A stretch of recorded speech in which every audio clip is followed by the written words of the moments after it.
Hello সবাইকে, আমার নতুন একটি ব্লগে আপনাদের সবাইকে স্বাগতম। সামনে যেহেতু বড়দিন, তাই ঘর সাজানোর জন্য বা ক্রিসমাস ট্রিতে লাগানোর জন্য আমাদের স্টারের প্রয়োজন হয়। আর বাচ্চারা এই স্টারগুলো অনেক বেশি পছন্দ করে। চলুন শিখে নিই কীভাবে স্টার বানাতে হয়। আমরা যে কালারের স্টার বানাবো সেই কালারের একটি কাগজ নিয়ে প্রথম 4 কোণা করে কেটে নিতে হবে। ভিডিওতে যেমন দেখা যাচ্ছে তেমন করে কেটে বাকি অংশটিকে আমরা কেটে ফেলবো। তারপর আমরা ভিডিওর মতো করে কাগজটিকে ভাঁজ করে নিব।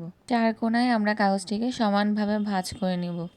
স্টার তৈরিতে ভাঁজ করা অনেক বেশি গুরুত্বপূর্ণ, কারণ এই ভাঁজের উপর আপনার স্টারের সৌন্দর্য অনেকখানি নির্ভর করে। 4 কোণার প্রতিটি কোণা ভাঁজ করা হয়ে গেলে ভিডিওর মতো করে আমরা প্রতিটি কোণা ভাঁজ করে নেব। ভাঁজ করার সময় আমাদের খেয়াল রাখতে হবে যেন প্রতিটি ভাঁজ সমানভাবে সুন্দর হয়, কোনো ভাঁজ যেন আঁকাবাঁকা না হয়।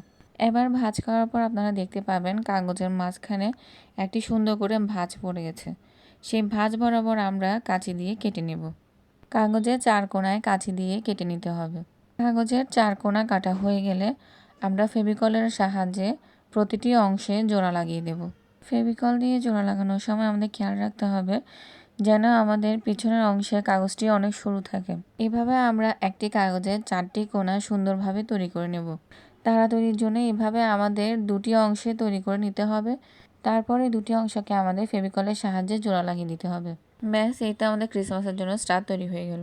আপনার ঘরে ছোট সদস্যের সাথে বিষয়টি শেয়ার করে দেখবেন, সে অনেক বেশি খুশি হবে। তাহলে ক্রিসমাস উপলক্ষে ঝটপট স্টার বানিয়ে ঘর সাজিয়ে ফেলুন। আর সবাইকে অ্যাডভান্স মেরি ক্রিসমাস।